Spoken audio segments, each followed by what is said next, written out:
A paz do Senhor, meu irmão e minha irmã. Estou aqui novamente para trazer para você uma palavra para a sua reflexão, meditação nessa manhã, quem sabe, ou nesta tarde, ou à noite, eu não sei. Mas assim que você estiver abrindo este vídeo, ouça com atenção a palavra do Senhor que falou ao meu coração e creio que falará com você. Espero que você atente para isso. Está registrado no livro de Isaías, profeta messiânico. O profeta Isaías profetiza para você nesta manhã, ou nesta tarde, ou nesta noite. Quero convidar a você para lermos apenas este versículo, ou alguns que o Senhor nos conceder. Mas de abertura, quero ler com você Isaías 61, versículo de número 7. Isaías 61, versículo 7, que diz assim para você e para mim: por vossa dupla vergonha e afronta exultarão pela sua parte, pelo que na sua terra possuirão o dobro e terão perpétua alegria. Uma profecia dirigida ao povo de Israel, que podemos aproveitar para nós. Apesar de Israel, naquela época, no cativeiro, estar passando uma dupla vergonha, Isaías profetizou aqui que seria duplicado, ou seja, que eles possuiriam e teriam perpétua alegria, o povo de Israel. E para nós, a igreja, para você também, minha irmã, você mesma, você mesmo, meu irmão, essa dupla vergonha, essa tristeza que você passa, esse desprezo, esse momento triste que você tem chorado a noite inteira de sua vida, durante toda essa aflição que você passa, tenha certeza que Deus vai duplicar em dupla alegria, dupla honra, dupla bênção. Deus prosperará a tua vida. Que nessa manhã, ou nessa tarde, ou nesta noite, que você possa receber tudo que você está passando, tem um propósito por Deus. Nós vemos, como disse no começo, a leitura oficial, Isaías 61, versículo 7, eu gostaria também, para concluir esta mensagem, para que você tenha a certeza e a convicção de tudo que você passa, de tudo que você está atravessando ou já atravessou, tem um propósito. Porque Deus vai duplicar a sua vergonha. Se você está passando uma dupla vergonha, tristeza, angústia, Deus vai duplicar em honra. Você vai possuir as vitórias.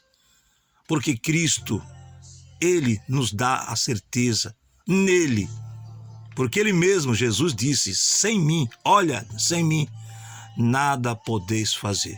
E tudo que pedirdes em meu nome, eu farei. Lá, João capítulo 15 disse isso. Ou Jesus disse isso e João registrou. João estava presente, ele ouviu Jesus dizer que Jesus é a videira e o Pai é o lavrador. Aqueles que estão nele, em Cristo, ele mesmo disse, frutificará, multiplicará, será feliz aquele que estiver nele. E sem ele, você não faz nada. Então, minha irmã e meu irmão, acredite, Deus tem algo para fazer, e para fazer na sua vida. E o propósito é que você se alegre na tristeza. É difícil, irmão, é difícil se alegrar num problema difícil, de luto, mas se alegre que você tem o nosso Senhor ao seu lado.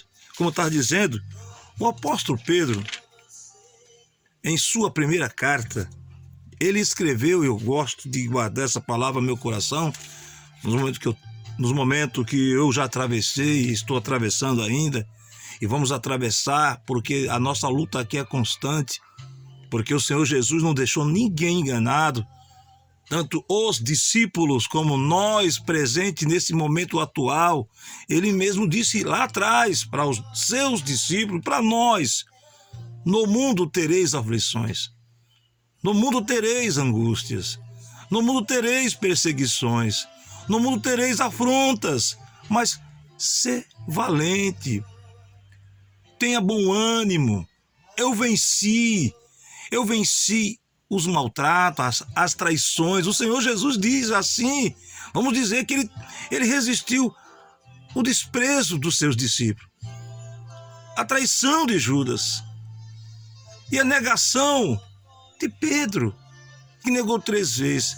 Jesus já tinha ciência do que ia acontecer e disse a Pedro, Pedro, antes que o galho cante, tu vai me negar 3 vezes. E Pedro negou. Judas o traiu. Então nós não temos que ficar, porque estou atravessando isso? Porque passo por isso? Porque lá atrás, quando eu estava afastado ou desviado, ou não conhecia Cristo, eu era feliz. Você era feliz momentâneo. Você não tinha aquela alegria profunda em sua alma. Tinha um vazio sempre que você queria preencher para se alegrar, não é verdade? Mas quando você está passando luta no Senhor, em Cristo, você tem algo que te alegra, que diz assim para você todo dia: não temas, não te assustes, não te assombres, estou contigo, estou ao teu lado, não desanimes, tu vai vencer, ainda que andes pelo vale da sombra da morte, não temerás mal algum, porque estou contigo.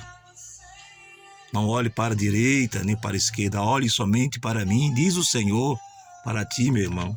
Como eu estava dizendo, quero ler aqui, ser breve, já são 6 minutos que eu tenho aqui ministrado, e quero deixar aqui para finalizar em 1 de Pedro, primeira carta de Pedro, no capítulo 4, versículos. 1 de Pedro, primeira carta que Pedro escreveu, no capítulo 4, versículos, aqui para a sua meditação e reflexão. Pedro diz assim, Pedro já convertido. Olha, irmão, eu admiro essa carta de Pedro, porque quando você vê lá atrás, quando Pedro negou, quando Pedro, no dia de Pentecostes, foi revestido, daquele momento em diante, Pedro começou a entender o propósito que Deus tinha na vida dele através do seu Filho Jesus Cristo, a qual o próprio Senhor Jesus orientou e disse a todos que no mundo teria aflições. Ninguém ficaria assim à vontade, mas seria perseguido e seria bem-aventurados. Seria maltratado, mas seria bem-aventurados, porque fazia parte de um propósito muito grande, a qual nós fomos alcançados. Tivemos a sorte de ouvir a palavra de Deus, como está escrito lá pelo apóstolo Paulo aos Romanos, no capítulo 10, versículo 17, se não me engano, que a fé, de sorte que a fé vem pelo ouvir. Você foi alcançado, e eu também. E aqui Pedro escreveu convertido, já transformado. Ele diz assim, ele entendeu isso, e você entendeu? Vamos ver se você e eu entendemos. Pedro aqui diz, Pedro já convertido, porque já é tempo. Pedro dizendo em sua carta, porque já é tempo que comece o julgamento pela casa de Deus. É o versículo 17. Já é tempo. Deus está vendo quem está pronto, quem está se preparando. Já é tempo, naquele tempo. Aí no versículo acima, aqui é o versículo 17, que já é tempo que comece o julgamento pela casa de Deus, para ver quem serve e quem não serve, desde aquele tempo. Aí no versículo 12 acima, de 1 de Pedro 4, 12 e 13, é isso que eu quero concluir. Amados, não estranhes, é plural, várias provações. Amados, não estranhes a ardente prova que vem sobre vós, como coisa estranha vos acontecesse. Mas, olha, alegrai-vos no fato de você ser participante das aflições de Cristo. Está aqui, mas alegrai-vos. Está aqui registrado pelo apóstolo Pedro, dizendo: mas alegrai-vos no fato de serdes participantes das aflições de Cristo, para que também, na revelação da sua glória, vos regozijeis alegria. Sabe por quê? O choro pode durar uma noite, as aflições podem durar muito tempo, mas no final de tudo isso, a glória do Senhor veremos, e nós seremos manifestados com Ele em glória. Como o apóstolo João escreveu em sua primeira epístola, primeira carta, no capítulo 3, versículo 2, João diz: filhinhos, somos agora filhos de Deus. Agora somos, mas ainda não foi manifestado o que havemos de ser quando Cristo se manifestar nas nuvens. Quando Ele se manifestar, seremos semelhantes a Ele e veremos o Senhor como Ele é, João disse. E aqui Pedro já diz diferente, que as aflições que nós passamos não é para nós estranhar, mas sim para se alegrar, porque no fato você faz parte do corpo de Cristo, você é membro do corpo. Eu também, nós somos, e por isso nós somos perseguidos, maltratados. O mundo não ama nós, porque o mundo não está mais em nós. É claro, se o mundo ter saído, mas quando o mundo está ainda dentro de nós, nós não queremos passar por isso que você e eu passam. Mas como nós estamos em Cristo, somos novas criaturas. Que a graça e a paz esteja contigo. Até o próximo vídeo, se Deus quiser. A paz do seu meu irmão e minha irmã. Fica com Jesus, eu estarei aqui com Ele. Que Deus venha abençoar e continuar abençoando as igrejas, seja qual for ela a denominação. Uma delas a qual faço parte agora, a Casa da Bênção.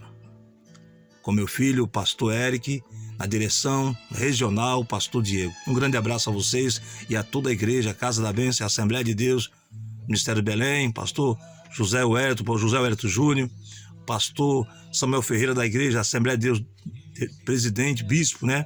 E a todas as igrejas, a igreja também da Mover de Deus, pastor Elias de Melo, a todas as igrejas, meu abraço, ao qual já fiz parte de vocês, e nós todos fazemos parte de um só corpo. Seja a Assembleia de Deus, seja a Casa da Bênção, seja a Universal, seja qual for ela, a Presbiteriana, Brasil para Cristo, seja qual for ela, somos um. Somos todos um em Cristo Jesus. A graça e a paz estejam contigo e que nós conseguimos chegar até o fim. A paz do seu meu irmão e a toda a igreja de nosso país e do mundo. Oremos, não esqueça, oremos pela paz de Israel. Precisamos orar e é tempo de orar, é tempo de buscar. Mais uma vez, a paz do Senhor Jesus.